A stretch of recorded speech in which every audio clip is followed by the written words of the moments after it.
Good evening, and thank you for joining me for another Boring Books for Bedtime. I hope tonight's selection provides all the boredom your busy brain needs to quiet down and let you get some sleep. Before we begin, I'd like to give a special shout out of thanks to some new members of our Patreon family: Hannah, Suzanne, Jan, Sean, Jessica, and Harmony. Thank you all so much for supporting this podcast. By becoming members of Patreon, you help us remain 100% listener supported and ad-free for everyone, and it's very much appreciated. All of you, along with everyone who supports us in the month of May, will be eligible for a special giveaway I'll be announcing next week, so stay tuned for that. If you're interested in supporting us and learning more about the perks available to subscribers, including exclusive episodes heard nowhere else, you'll find a link to Patreon in the show description. You'll also find a link to buymeacoffee.com, where you can support us with a one-time tip, no subscription required. I hope you'll take a moment to check them out.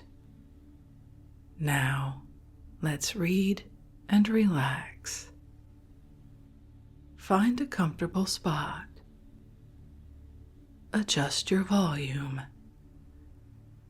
Take a nice deep breath in. Let it out slowly. And off we go.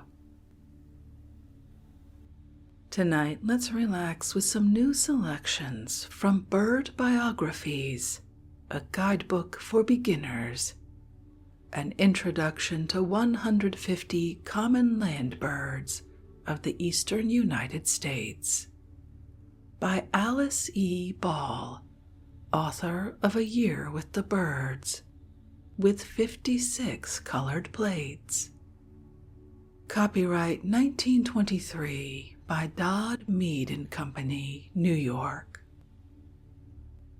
This time, let's skip a little ahead to descriptions and biographies of our early spring birds. Let's begin. Early spring birds. On a mild day late in February or early in March, before winter is really over and snow has entirely disappeared, one may hear the cheerful voice of the song sparrow, the welcome chirp of the robin, or the sweet note of the bluebird.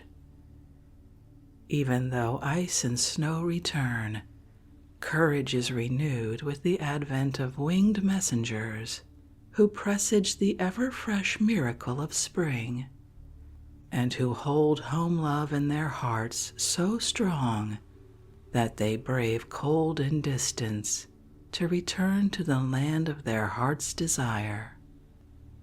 As the season advances, other birds arrive. A dusky line of wild geese honk noisily. Flocks of grackles creak from the pines. Red-winged blackbirds join the hylas in awakening the marshes. Phoebes call disconsolately for their mates. Fox sparrows, chewinks, and whitethroats sing melodiously from thickets. Cowbirds appear in fields, which ring with the clear songs of meadowlarks and the tender notes of field and vesper sparrows. Mourning doves coo gently to each other. Chipping sparrows make their homes in our gardens. Kingfishers sound their rattles. Flickers and red-headed woodpeckers raise their loud voices. The hills clap their hands with joy. The earth shows a flush of green and gold. Trees and shrubs are touched with colors more exquisite than in autumn. Wildflowers carpet the woods and fields, and brooks join in the chorus of birdsong. As the birds appear, it is not difficult to distinguish them if one begins before the great migration of late April or early May, and goes forth with alert senses and infinite patience and perseverance.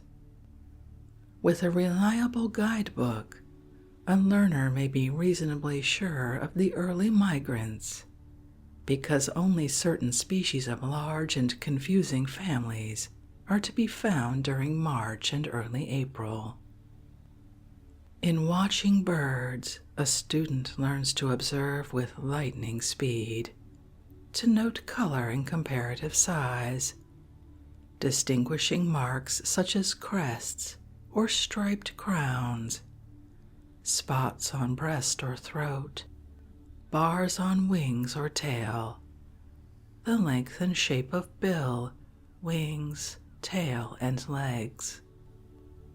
He learns also to notice whether the bird walks, runs, hops, or teeters, whether its flight is swift or slow, direct like a robin's, undulating like a goldfinch's, soaring like that of hawks and eagles, labored or jerky like woodpeckers, or graceful and skimming like that of swallows. A careful observer notices also whether the bird was seen in a plowed field or grassy pasture, by a roadside or in a thicket, in an orchard or an open grove, in deep woods or coniferous forests, in a treetop, on a tree trunk, or on the ground, near a stream, a pond, or a marsh, near a sandy or a rocky shore, in an arid region or among mountains. A sure means of identification for many species is the song or the call note. The songs of some birds are similar to those of others, but there is usually a characteristic note or strain.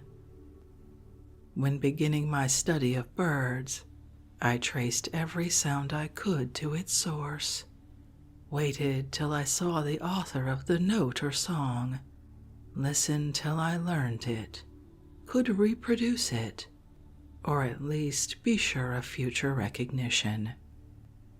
I found that the training of my sense of hearing opened an avenue of enjoyment of which I had been utterly unconscious. Many others testify to a similar pleasure. Thoreau speaks repeatedly of his joy in sound, and even in silence. Truly, the voice of God may thus be heard, and his infinite power further revealed. It is interesting to note that the earliest arrivals in the spring are the last to migrate in the fall. The reason is the food supply. The insectivorous birds arrive later and leave earlier than those that have a more varied diet. An unusually severe winter sends birds south of their usual winter range. The dates of migration must necessarily vary with latitude. Migrants arrive near Washington a week or two earlier than near New York City, and near Boston a few days later. The lateness of the spring sometimes causes a delay of a week or two. The May arrivals appear more nearly on schedule. After May 15th, birds begin to decrease in number, the transient visitors passing farther north. By June 5th, we have with us our permanent residents and summer residents. In the fall, the mildness of a season may cause November migrants to remain into December, or an open winter may tempt those that habitually migrate only a short distance to remain north of their usual winter range. Descriptions and Biographies. The American Robin, Thrush Family, Turdidae. Length 10 inches. Male, head black, bill yellow, a white spot above and below eye, throat white streaked with black, back and wings gray, tail black with white spots near tips of outer feathers, white beneath tail, entire breast and sides reddish brown, color less brilliant in autumn and winter, and bill darker. Young female, paler than male. Young, similar to female, except for speckled breasts and backs. Call note, a sharp tut, used to express anger or alarm. Also a sweet tender note with which it encourages its young or converses with its mate. Song, a loud, clear morning song. Cheer up, sweeter and more subdued toward evening. The song varies decidedly with different individuals. Many robins seem to enjoy improvisations. We may hear them sing their somewhat monotonous strain with pleasing variations. During their sojourn in the South, they sing but little, and live in flocks remote from human habitations. Consequently, they are not loved as they are in the North. Range, North America, breeding from the tree limit south to the northern part of the Gulf states and Mexican tableland. In winter to Florida and the highlands of Guatemala. None of our birds is so well known and so universally beloved as the robin.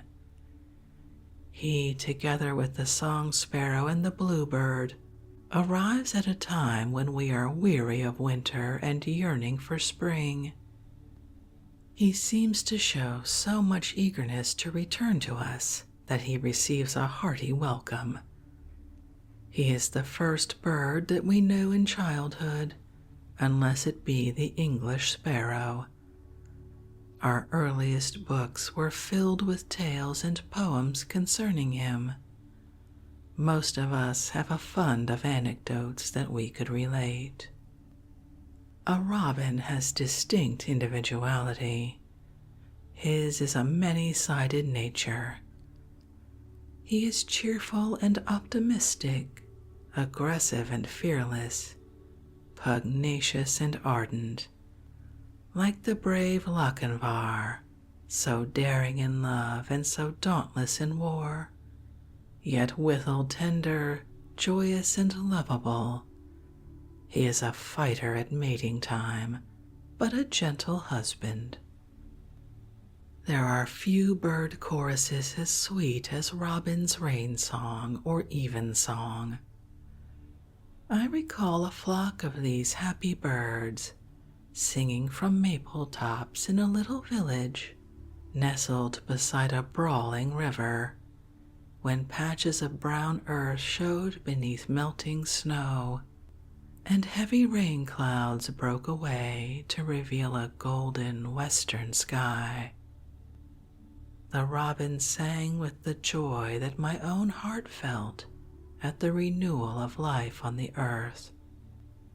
I once heard their evensong in an elm-shaded college town of Massachusetts, during a lovely Sunday evening in June, when church bells rang and robins held a vesper service all their own.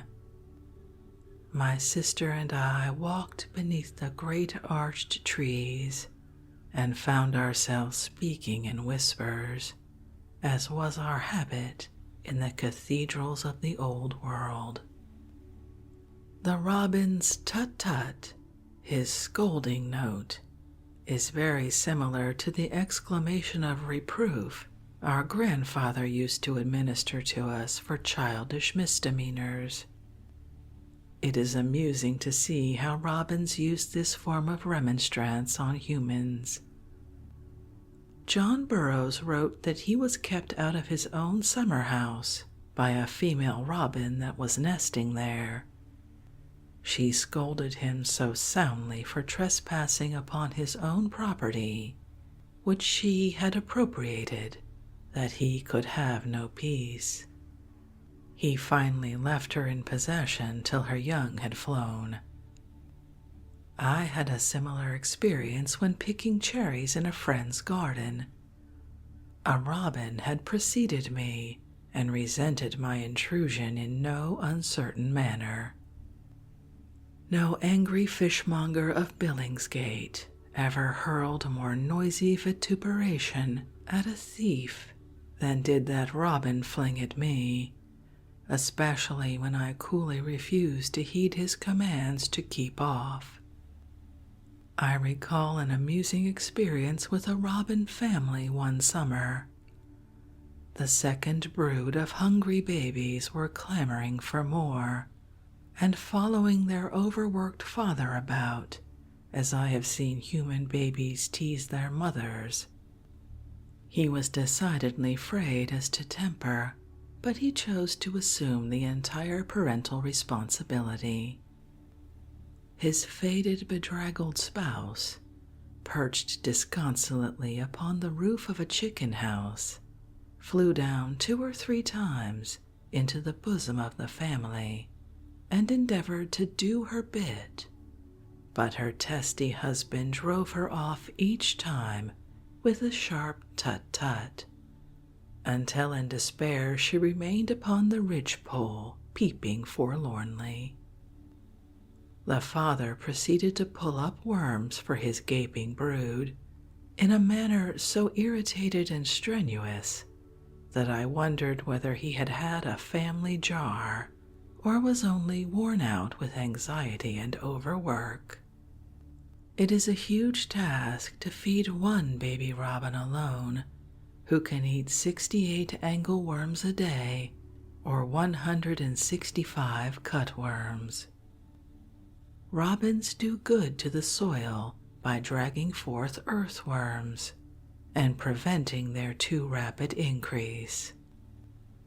Mr. Forbush calls attention to the value of these birds in devouring dormant cutworms and caterpillars, even in February. Also quantities of the larvae of March flies and white grubs that injure grass. The robin is an enemy of caterpillars, especially those that live near the ground. His destruction of cutworms and white grubs alone entitles him to our gratitude. He does eat early cherries, and has been bitterly arraigned for so doing. When later cherries, apples, peaches, pears, and grapes are ripe, wild fruits and mulberries which he eats by preference have also matured, so on the whole he does little harm. He is now protected in most of our states. A Maine robin that had an inordinate love for cherries and garden raspberries was at first intimidated by a most lifelike, well-set-up scarecrow placed in the garden for his benefit. But he grew wiser as the days passed. He approached the fearful creature and received no harm. Familiarity finally bred contempt, for one day he was discovered perched upon the scarecrow's shoulder, eating a raspberry. Robins become very tame. I once had the pleasure of the companionship of a dear, gentle little English robin, a bird very different in size and manner from his American cousin, who would come out of the shrubbery whenever I called him. He would approach within 2 or 3 feet of my chair to snatch the soft crumbs that I placed on the ground to lure him. He rewarded me frequently with his delightful little bubbling song. An American robin during a March ice storm learned that breadcrumbs were to be found upon the windowsill of a house in Cleveland. He flew to the sill frequently. When he found no crumb awaiting him, he would tap on the pane, then fly away a short distance and remain until a fresh supply appeared. He and his mate nested in an apple tree nearby. They and their brood were fed in this way the entire season by their bird-loving friends until they were in danger of becoming pauperized. One morning the following March, while the Cleveland family were breakfasting, they heard the familiar tap upon the pane. There was Robin back again. You may imagine his welcome.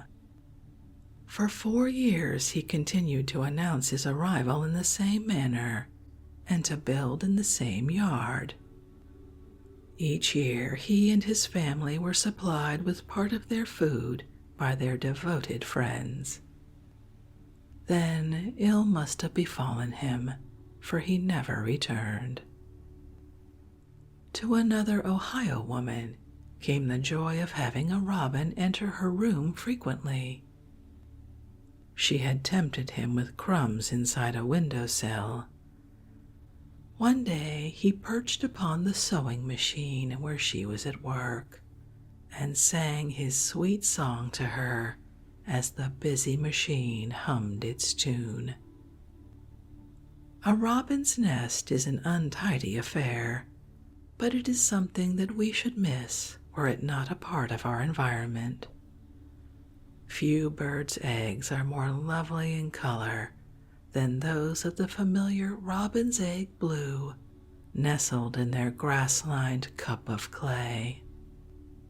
Olive Thorne Miller wrote of a clever robin that wished to build her nest during an almost rainless spring. She could find no mud, so she waded about in her drinking dish to wet her legs. She then hopped into the dust and with her bill scraped the mud off her legs. This she did repeatedly until she had the necessary amount. I once saw a mother robin sheltering her brood during a rainstorm of great violence. Her soft body and outspread wings were pelted by the rain, but she seemed quite oblivious to everything except to keep harm from her young. Her protecting attitude and the look in her bright eyes made as beautiful an expression of mother love as I ever witnessed. The bluebird, thrush family, Turdidae. Length about 6 1/2 to 7 inches. General appearance: upper parts bright blue, under parts reddish brown, no crest. Male: head, back, and tail bright blue, wings blue edged with black. In the fall, edged with reddish brown. Throat, breast, and sides reddish brown, white from center of breast to tail. Female, similar to male, but paler. Wings and tail brightest in flight. Young, grayish blue speckled with whitish. Wings and tail bluish. Call note: an indescribably sweet rendering of the syllables cheerio, given usually while the bird is on the wing. Song: a gentle warble of exceptional sweetness, woo-wee, woo-wee, uttered tenderly and pensively. Habitat: orchards and gardens, The birds are usually seen in pairs and like rather conspicuous perches, such as fence posts and telegraph wires. Nest made of grasses and placed in old hollow trees, preferably apple trees. One objection raised against tree surgery is that it deprives bluebirds of nesting sites, but that objection may be removed by furnishing nesting boxes. Range, Eastern North America. Breeds from southern Canada and Newfoundland to the Gulf Coast and Florida, west to the Rockies. Winters in the southern half of the eastern United States, south to Guatemala. As spring approaches, I invariably go a-hunting, not for rabbit skins, but for song sparrows and bluebirds. Robins usually seek us, and sometimes their blue-winged cousins call cheerio as they fly swiftly over our housetops. But I am never happy until I have visited an orchard or pasture frequented by these heaven-sent birds. My heart leaps up when I behold once more their exquisite blue and hear their soft, delightful warble. Then I know that spring is really on her way, and I am again eager and expectant. Bluebirds have always been much beloved, especially in New England.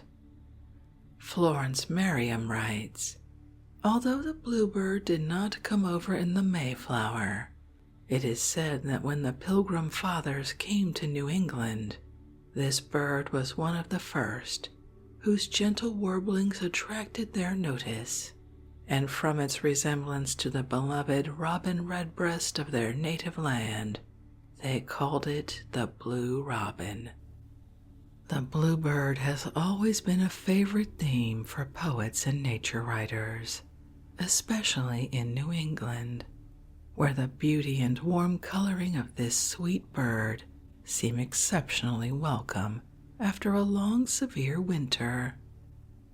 In Thoreau's diary, Early Spring in Massachusetts, he refers to the bluebird 13 times and writes, "The bluebird, angel of the spring, fair and innocent, yet the offspring of the earth, the color of the sky above and of the subsoil beneath, suggesting what sweet and innocent melody, terrestrial melody, may have its birthplace between the sky and the ground."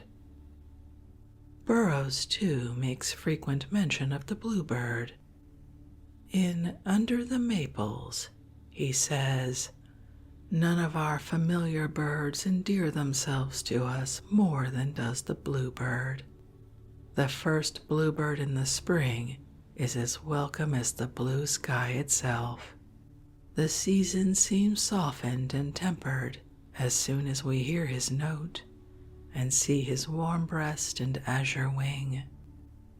His gentle manners, his soft appealing voice, not less than his pleasing hues, seem born of the bright and genial skies.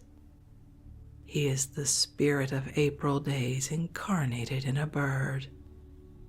Not strictly a songster, yet his every note and call is from out the soul of harmony." Bluebirds are of economic as well as aesthetic value. They devour cutworms and other kinds of caterpillars, grasshoppers, crickets, katydids, and beetles. They eat fruit in the winter. They prefer that taken from pastures, swamps, and hedgerows, rather than from gardens or orchards. They never destroy cultivated crops, on the contrary, benefit them. These birds are such devoted lovers that one is rarely seen far from its mate. The female is very gentle and timid. She seems to need reassurance and protection. There are times, however, when she knows her own mind and shows firmness of character. A male bluebird in Asheville, North Carolina, intoxicated by the warmth of a sunshiny January day, wooed a female ardently. She was very distant and finally dismissed him. She evidently had sufficient foresight to realize that it would be disastrous to go to housekeeping so early, and therefore withheld her consent. Numerous instances have been recorded of bluebirds that have lost their mates by accident and have mourned so deeply as to touch the heart of anyone who saw the tragedy or heard the cries of sorrow. The song sparrow, finch family, Fringillidae. Length, a little over 6 inches, about the size of the English sparrow. General appearance, a small brown bird with a grayish breast, a body heavily streaked with black, a black spot in the center of breast, and at each side of the throat. Male and female, brown head with black streaks, a grayish line in center and over eye, brown line back of eye, back brown and gray streaked with black, wings brown with black spots, no white bars, a dark patch on each side of throat, a conspicuous black spot in center of breast, belly white, sides whitish, streaked with brown and black, tail long, brown, darkest in center. Call note, chip chip, sharp and metallic. Song, a sweet, cheerful strain with considerable variety in different individuals. It usually consists of 3 notes that sound like C, C, C, followed by a short trill. Henry Van Dyke interprets the song as sweet, sweet, sweet, very merry cheer. Habitat, bushes, near water preferably. Range, North America, east of the Rocky Mountains. Breeds in Canada from Great Slave Lake to Cape Breton Island, south to southern Nebraska, central Missouri, Kentucky, southern Virginia, and the mountains of North Carolina. Winters from Nebraska, Illinois, Massachusetts locally, and New Jersey, south to the Gulf Coast. The song sparrow, like air and sunshine, is a part of our daily lives after we have once become acquainted with him. In some localities he takes up his abode permanently. In others he arrives in late February or early March and remains until November. Joy in life and deep contentment abide with him. He is the most incurable optimist of my acquaintance. I have heard him sing beside a brook that has just broken its icy fetters, while patches of snow still remained on the ground. During days of rain which silenced most songsters, through hot summer noons, and during the almost songless molting season, nothing seems to daunt him from early morning until sunset. Occasionally during the night is heard his simple strain, as though he needs must sing in his sleep. His song is pleasing, but in no way remarkable. It is in a major key, and lacks the ecstasy and piercing sweetness of the fox sparrows, and the exquisite tenderness of the field and the vesper sparrows, but it possesses a charm all its own. It breathes a joy in simple things, a steadfast and cheerful courage that makes us say he too is no mean preacher. Song sparrows, like other members of the finch family, are of great service in their destruction of insects and weed seeds, of which they consume enormous quantities. They eat wild berries and fruits only when their favorite food is not obtainable. They possess no bad habits and are desirable bird neighbors to cultivate. Water always attracts them.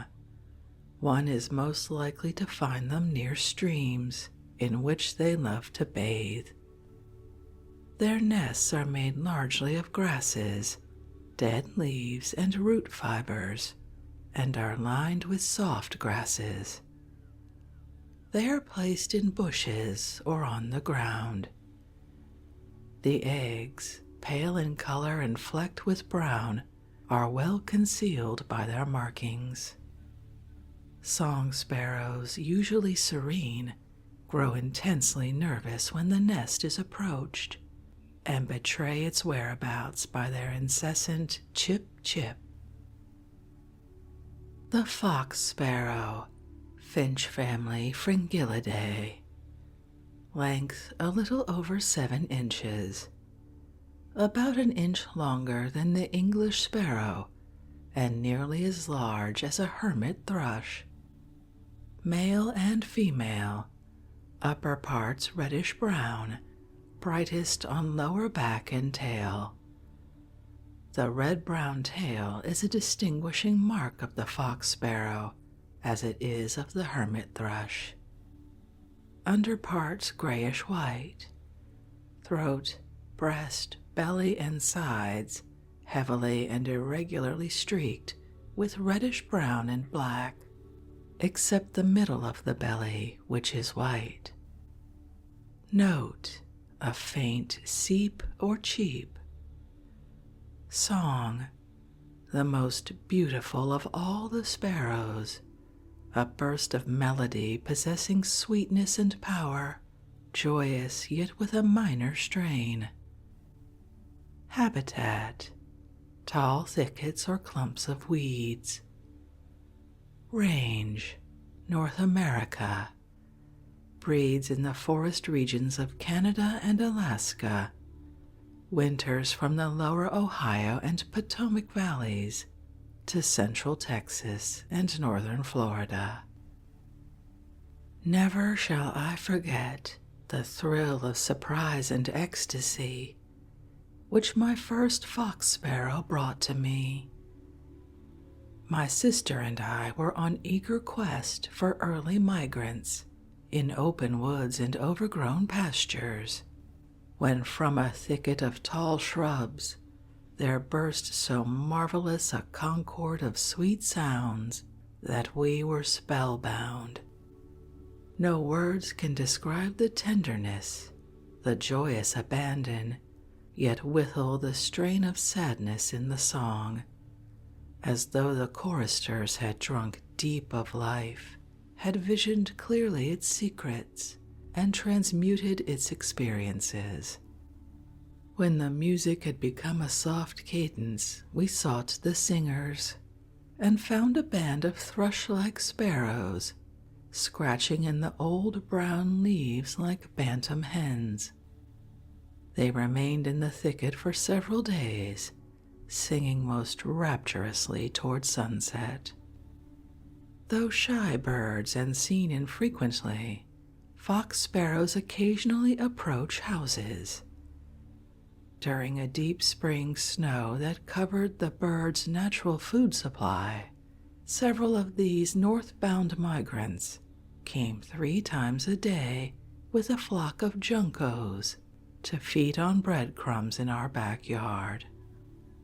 Like Tommy Tucker, they sang for their supper. Twice they arrived before a fresh supply of crumbs had been scattered. Their songs announced their presence and were accompanied by the gentle trill of the juncos. Most bird lovers consider an experience with fox sparrows as out of the ordinary. Thoreau wrote, "Is not the coming of the fox-colored sparrow something more earnest and significant than I have dreamed of? These migrating sparrows bear all messages that concern my life." The phoebe, flycatcher family, Tyrannidae. Length about 7 inches, a little larger than the English sparrow. Male and female, grayish-brown above, underparts light gray with yellowish wash. Breast darker than throat, sides grayish-brown, head dark brown, somewhat crested. Bill black, slightly hooked at tip, with bristles at base. Wings dark brown, with inconspicuous whitish wing bars. Tail dark brown. Edge of 2 outer tail feathers, yellowish white. Song. No real song. Flycatchers are songless birds. The note is a hoarse phoebe, sometimes pewit phoebe. It is usually uttered mournfully and monotonously. Habitat, near streams preferably. A favorite nesting site is underneath a bridge. Eaves of barns or beams of piazzas are also used. Range, Eastern North America. Breeds from north-central Canada, south to northeastern New Mexico, central Texas, northern Mississippi, and highlands of Georgia. Winters south of latitude 37 degrees to southern Mexico. When March has lost some of its bluster and gentler weather prevails, there arrives from the land of sunshine and teeming insect life a small brown and gray bird, the phoebe, first of the flycatcher family to come north. Like many of the early migrants, he travels without his beloved little mate, whom he seems to miss sadly, for he sits disconsolately on a bare twig and calls her name in hoarse, wheezy tones. After she appears, it is pleasant to see their devotion, not only to each other, but to the nesting site. How they journey apart the great distance from south to north and find their own especial bridge or barn year after year is one of the great mysteries. Their large, loosely constructed nest is made of moss and mud, lined with soft grass, hair, or feathers. It is usually infested with bird lice, as I discovered to my dismay. It is well not to allow phoebes to build where the lice may become a nuisance. Like all the soberly dressed flycatchers, phoebes seek conspicuous perches such as posts or dead branches. They have the family habit of ruffling up their head feathers into a sort of crest and of jerking their tails frequently, especially when uttering their note.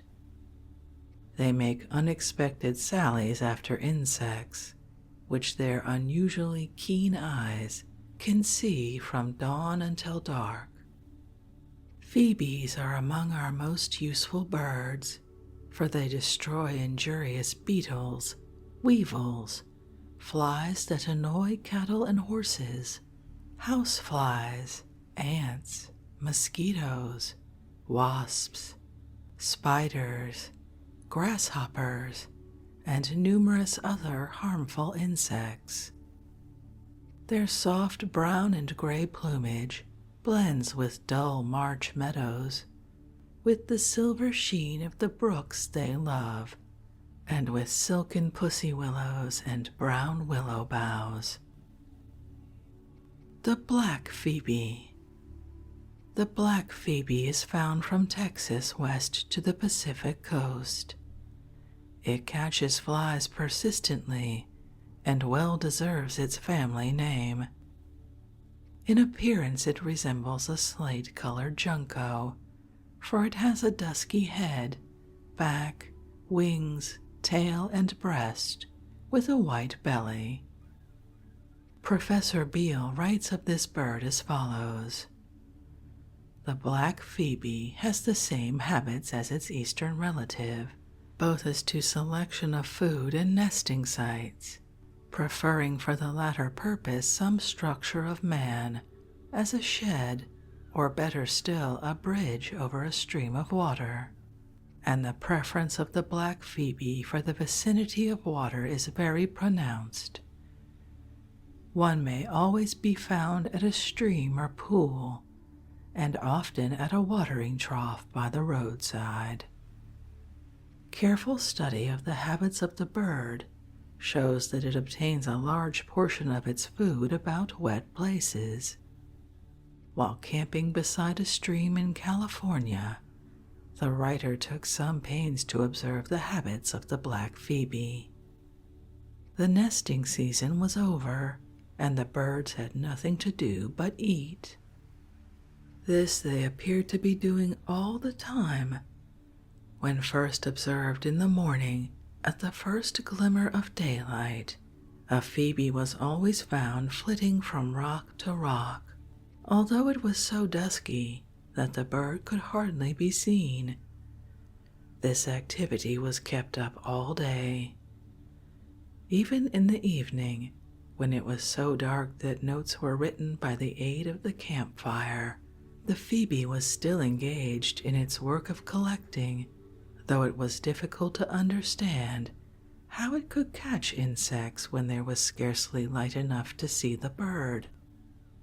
Exploration of the stream showed that every portion of it was patrolled by a phoebe, that each one apparently did not range over more than 12 or 13 rods of water, and that sometimes 2 or 3 were in close proximity. The crow blackbird, or purple grackle. American blackbird family, Icteridae. Length 12 to 13½ inches. Tail about 5 inches long, nearly the length of that of the blue jay. General appearance: a glossy black bird with yellow eyes, and a long tail that in flight resembles a pointed fan curving toward the midrib. Blackbirds walk instead of hopping. Male: black with beautiful iridescence. Head, neck, throat, and breast with green, blue, and purple reflections. Back and rump purple and green with iridescent bars. Wings and tail purplish, under parts duller. Female duller than male with less iridescence. Call note: a hoarse, loud chock. Song: a disagreeable grating noise that Mr. Forbush likens to the rather musical creaking of a rusty hinge.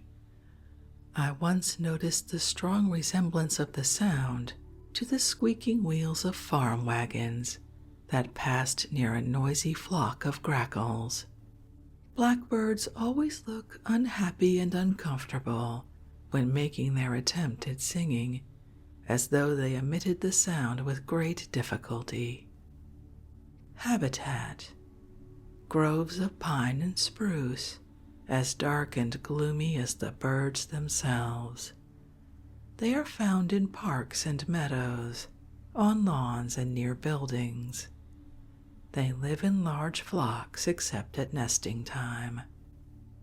Range: Middle Atlantic coast region of the United States. breed from North Shore of Long Island Sound, rarely in Massachusetts, the middle Hudson Valley, west to the Alleghenies, and south to the uplands of Georgia, Alabama, and eastern Tennessee, winter mainly south of the Delaware Valley. The bronzed and Florida grackles extend the range over the whole of eastern North America to Great Slave Lake, Newfoundland, Colorado, and Florida.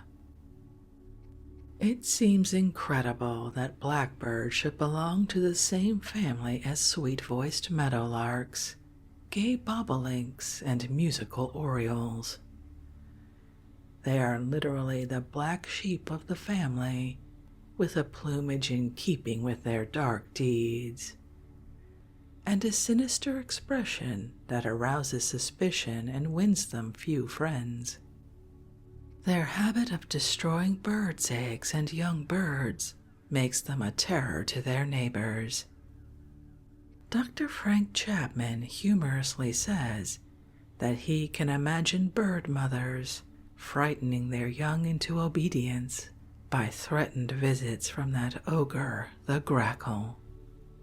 I saw a flock of them invading the seclusion of Wade Park, Cleveland, one spring morning. 2 irate robins drove 3 bandit blackbirds away from their nest with loud cries and swift pursuit. A few minutes later, I saw a wood thrush attack a grackle. She administered a severe blow upon his shoulder, which disarranged his feathers and left him in such evident pain as to be quite oblivious of my proximity.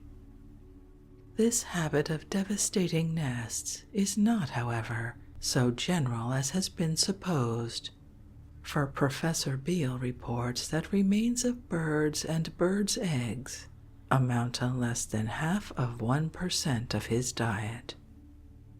During the breeding season, grackles do much good by their destruction of insects, upon which their young are almost wholly fed. They devour beetles, the caterpillars of gypsy and brown-tail moths, cutworms, grasshoppers, and locusts in great numbers. They follow the plow in search of the grubs and worms to be found in the upturned earth. Grackles are in great disfavor, however, because of the grain they consume. Professor Beale states that grain is eaten during the entire year, except for a short time in the summer. Waste kernels are consumed during winter and early spring, but that eaten in July and August is probably standing grain. Middle Western farmers suffer considerably. It is interesting to see blackbirds migrate. They fly in flocks 1,000 strong. Mr. Forbush tells of a flock which formed a black rainbow of birds that stretched from one side of the horizon to the other. There seem to be millions of them. They fly with wonderful precision, like a well-trained army bent on destruction. They are truly birds of a feather that flock together, with a kind of joyless loyalty disliked by most of the world. The bronzed grackle. The bronzed grackle, like the purple grackle, has a purple head, but has a bronzed back without iridescent bars. It is found in central and eastern North America, from Great Slave Lake to Newfoundland and Canada, south to Montana and Colorado, and southeast to the northern part of the Gulf states, western Pennsylvania, New York, and Massachusetts. It winters mainly from the Ohio Valley to southern Texas. The Florida grackle.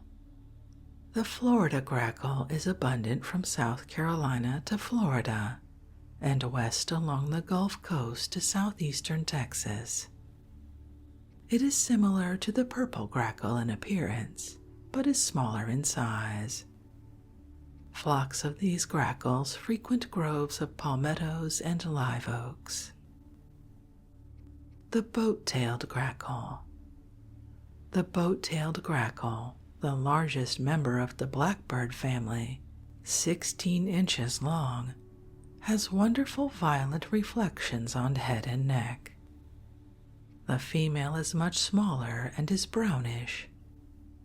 This grackle is found in the South Atlantic and Gulf states, from Chesapeake Bay to Florida, and west to the eastern coast of Texas, and like the red-winged blackbird, seems to prefer the vicinity of water.